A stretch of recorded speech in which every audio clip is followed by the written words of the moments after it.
Hi, and welcome to Digital Defense. This is a weekly cybersecurity show broadcasting to you live from Bloomberg News, Washington, D.C. Bureau. My name is Jordan Robertson. I cover cybersecurity for Bloomberg, and as we do every week, I want to dive into some subjects both that you guys are interested in, so please feel free to type in any comments in the comment section, any questions, and we'll be able to answer them here, as well as talk about kind of news of the week and news you can use, really, when it comes to cybersecurity and how concerned or not you should be about specific cybersecurity topics. So as I mentioned, this is an audience-driven show, so any questions you have, please feel free to type them in the comment section or tweet to us at Technology, that's Bloomberg Technology's Twitter page, and we will get to as many questions as we can there. So the theme that I want to talk about today is what happens if you lose your cell phone. I mean, cell phones are the lifeblood, of our digital lives for many of us, and it's a pretty vexing question. It's a pretty scary thing. If you lose your phone, all the photos and videos and contacts that you have on them, those are potentially exposed to anybody who finds it. So I want to walk you through some ideas about what you can do to protect your phone, and also what you can do if you've actually lost your phone. What are your options that are available to you? So first, we'll start with this. So the screen I'm showing you, this is actually an ad for one of Google's services. Google has an app called Google Protect, which is it's an application you can download.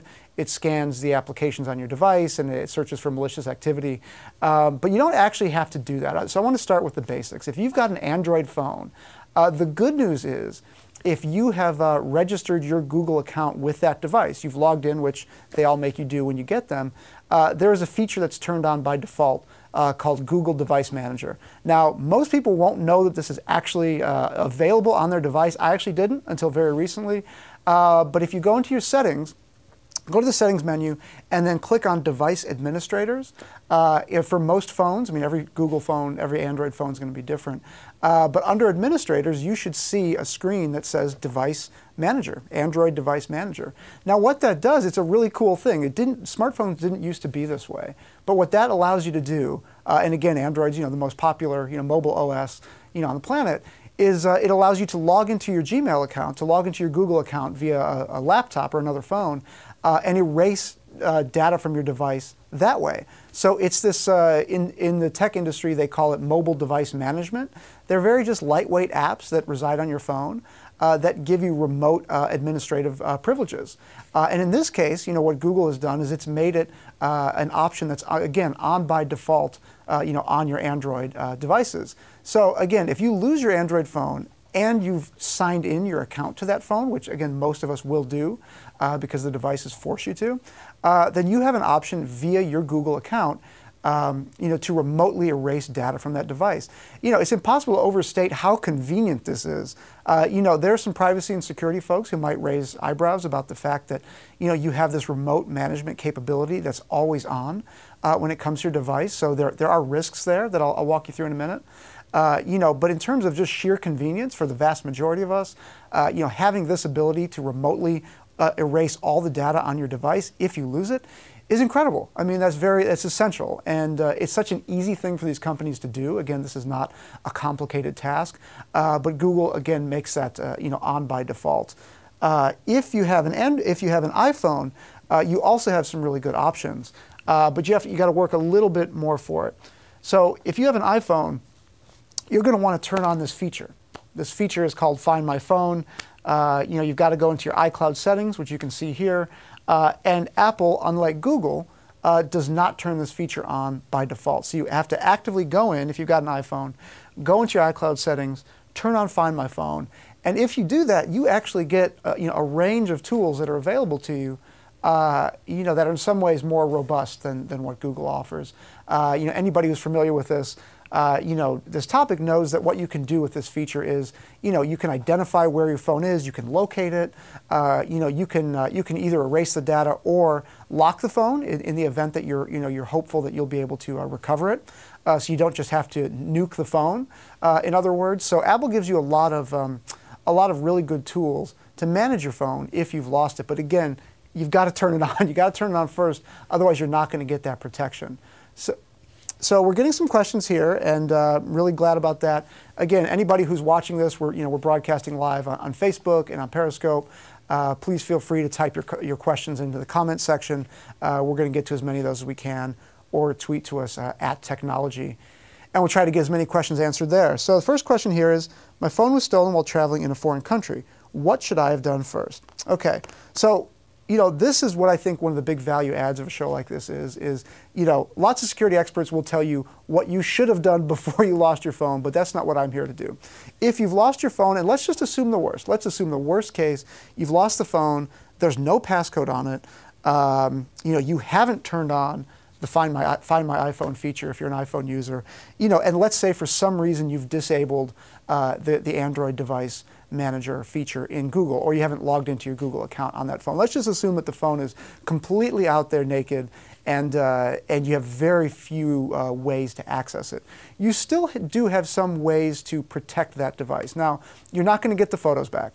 You're not going to get the contacts back that are on that phone. However, if you had signed into any of these cloud services, like Verizon offers one, AT&T offers it, obviously Apple with their iCloud, they offer it, a lot of that data is going to be backed up automatically, and many people do this. Again, that's a proactive step you will need to have taken. But if you're in this situation, the first thing you got to do is call the phone company. Call the phone company so they could disable the phone. So you're not going to incur any extra charges. And most importantly, the phone company can disable your SIM card. So they disable the connection, to your SIM card, so nobody can use that phone for anything. And most criminals are not interested in your personal photos. They're not interested in your personal contacts. They're not even interested in access to your email account. They're interested in selling that device. So what most criminals are going to do is they're going to find your phone, they're going to erase all the data on it, and they're going to go sell it into the black market. That's what, in general, is what happens. So it's going to be painful to lose that data. However, you don't need to worry necessarily that somebody's rifling through your personal information, because that's just not what most criminals do. In terms of what you should have done first before this happened, I think is a really important question. So if you are concerned about what would happen if my phone is lost or stolen, the first thing you need to do is just put a passcode on it. That's kind of the most important thing, just to prevent anybody from accessing that data. But I am a big fan of these Find My Phone features. Again, I cover cybersecurity. I know all the hacking risks. I know the privacy risks. You are giving these companies, Google and Apple, and potentially the device makers, access to your device. However, what's more important? If you've got a year's worth of photos on there that you want recovered, having that ability is really important. So, again, with Apple, if you're logged into your iCloud and backing up your photos, that's just a really easy kind of no-brainer way to ensure that even if your phone is lost, you still have access to that data. And if you're on an Android device, most of the big carriers will offer some sort of cloud service. Again, Verizon and AT&T. You've got to download a specialized app and then give it permission to upload all of your photos and contacts and things like that to the cloud. But it's a pretty good security mechanism. It's a pretty good safety mechanism, rather. And I would strongly encourage people to do both of those things. But again, one of the big messages is if you have an Android phone and you've logged into your Gmail account or your Google account, you have this mobile erase data on by default. And that's a big deal. Next question here, is backing up on the cloud the only way to save your data? It's not the only way, but it's the easiest way. And again, whether you're using iCloud or whether you're using Android's services, having a cloud backup is just by far the simplest, way to do it. It's not the most secure because, again, if somebody accesses your cloud account, they can, from a cybersecurity perspective, they can then access your photos and your contacts and things like that. So, if you're in what you might consider a sensitive class of consumer, if you're a business executive, if you're a journalist or a human rights activist, or you have reason to believe that you would be the target of a hacking attack, you may want to add additional security protocols to your cloud account, such as two-factor authentication, where you get a text message alert anytime somebody tries to log in. But it doesn't mean you shouldn't do it. Again, I'm a big advocate of if you drop your device, if you lose it, if it's stolen, and you've got photos on there of your family or your friends and things that are really important to you, what would you rather have? I mean, you can have much higher security, or you can have your photos stored somewhere. So I think for most people, the default's going to be having your photos and your contacts backed up somewhere. The cloud is going to be the easiest way to do it. And you can always back it up manually to a computer as well, but that's just a little harder, and few people are going to do that routinely. And I should also say as well is that while kind of intuitively, giving your information to the cloud seems like it's the less secure way to go. I talk to cybersecurity professionals and experts for a living, and most of them will tell you that these cloud providers are going to be far better at protecting your data than you are. They have round-the-clock security teams. They have network monitoring tools. Like, they're not perfect. They're going to get hacked. Nothing is fully 100% secure. However, it's not a terrible option, and in fact, it's one that I recommend, to most consumers, unless again you exist in one of these classes of consumers where you might be the individual target of a sophisticated hacker. Next question here. Again, thanks for all the questions coming in. We love getting them. Is what's the best way to get all of my photos and contacts back? Well, again, having one of these services set up, whether it's Google's Android device manager, again, which is on by default, that won't necessarily get you your photos back on its own. However, having that ability to remotely manage your device is an important first step. But backing up to the cloud, again, there are many ways to do this. I mean, you can back it up to any cloud provider of your choice. But most network providers, AT&T, Verizon, et cetera, have their own app that just makes it very easy. So in fact, most often that's what I recommend. You can back it up to your Google account as well, or your iCloud account. Apple, of course, makes it very easy. But if you want some variety in terms of, who has your data, that's one way to ensure that Google doesn't have, if you're using an Android phone, all of your data. If you're on an Android device, it's worth noting. Again, this is a cybersecurity show. Every time you turn on one of those devices, you're pinging Google. I mean, Google is collecting data about everything you do. It's very easy to just back up to Google servers as well. And again, Google is a world-class cybersecurity organization. The question you have to ask yourself is, do I want Google to have every single piece of information about my digital life? For most people, I think that's going to be fine. Some people might want a little variety, so that maybe a couple of different providers don't have everything. But again, if you're an iPhone user, chances are, and you're backing up to the cloud, you're going to be using iCloud, and that is entrusting one company with all of your kind of digital life. And again, on its own, I'm not going to be the type of person to say you shouldn't do that because it's very convenient. It's just a question you have to ask yourself about which provider do you want to have all your data. Next question here is, are there any other tracking apps besides Find My iPhone? There are. Again, this is a class of technology called MDM, Mobile Device Management. You can find lots of different apps online for doing this. Actually, Lookout Security is a great example. Lookout Security is, a cutting-edge mobile security company. But a lot of people use their app for the Find My Phone feature, which again is baked into a lot of these phones these days. But there are apps like that are security apps that kind of have this double function as a Find My Phone. So there are too many to mention. But if you don't want to use the Find My iPhone feature, if you don't want to back up to Apple's cloud, that's totally fine and understandable. And there are other apps that allow you to do that. My one caveat with that is, and we deal with this a lot with app developers. It's great. We've got a huge, app ecosystem, and anybody can create an app, anybody can get it approved almost, and that's really good for the economy of that ecosystem. However, what you have to remember is if you're entrusting a remote mobile connection to your phone, to an app that, let's say, is untrusted or it's new, you just have to understand that there are potential security implications for that as well.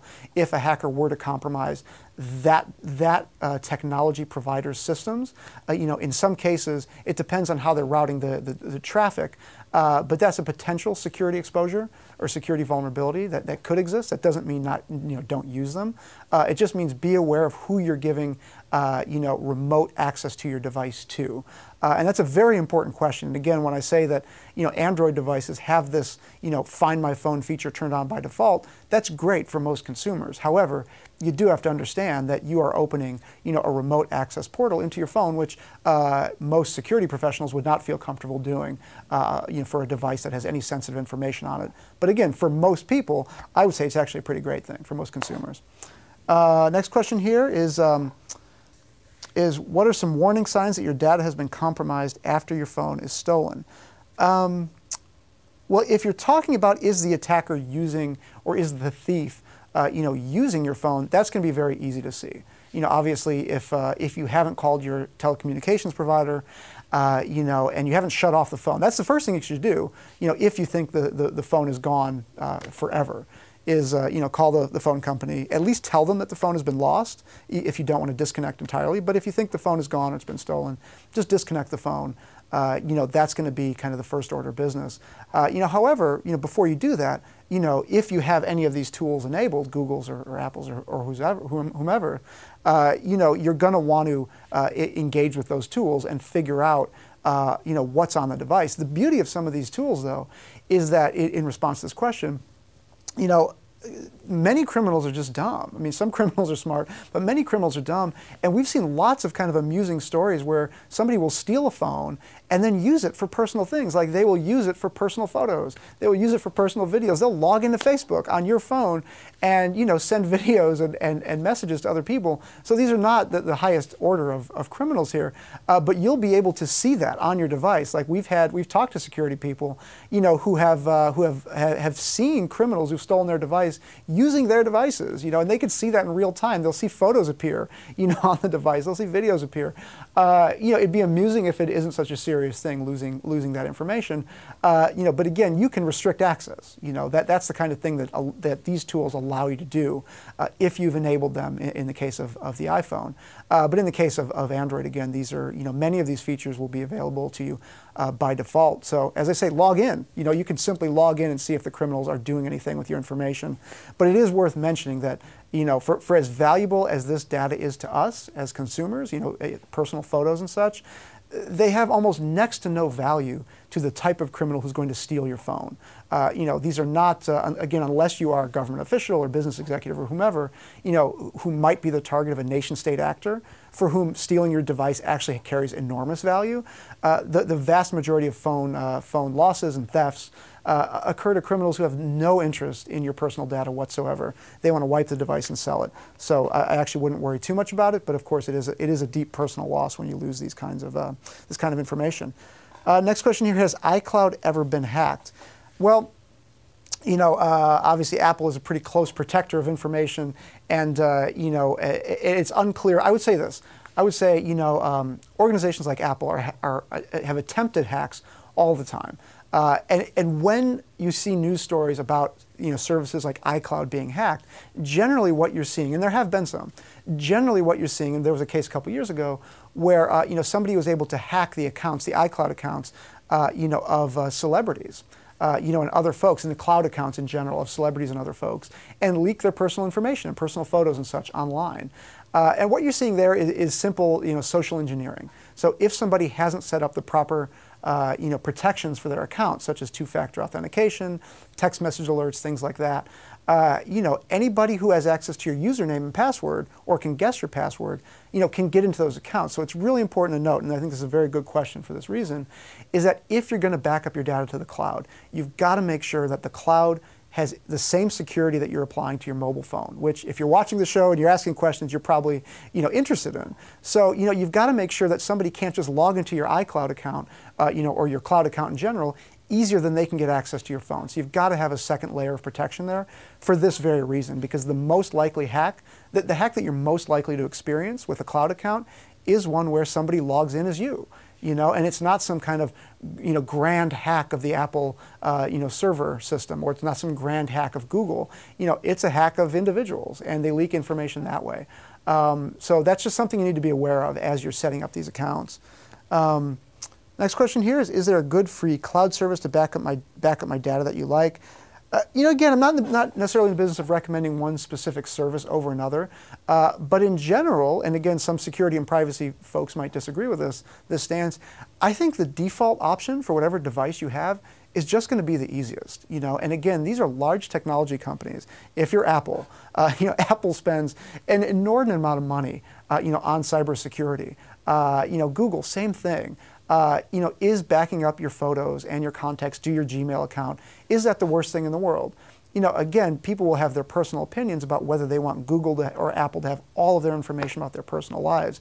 But however, my default stance is typically, you want to make this stuff easy for people.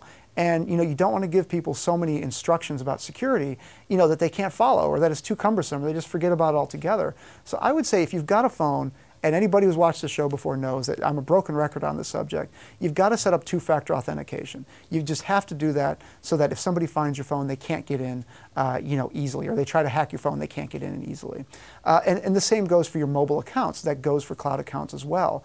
There is this privacy issue of which company is custodian of your data.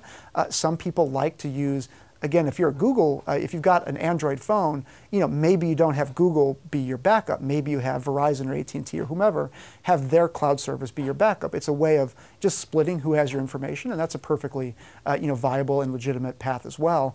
But in general, I think that these big companies spend a ton on security, and they are, target number one for nation-state hackers. So, don't think they don't have their work cut out for them, and don't think that they could never get hacked. But it's always a question of if they get hacked, what could the attackers actually get?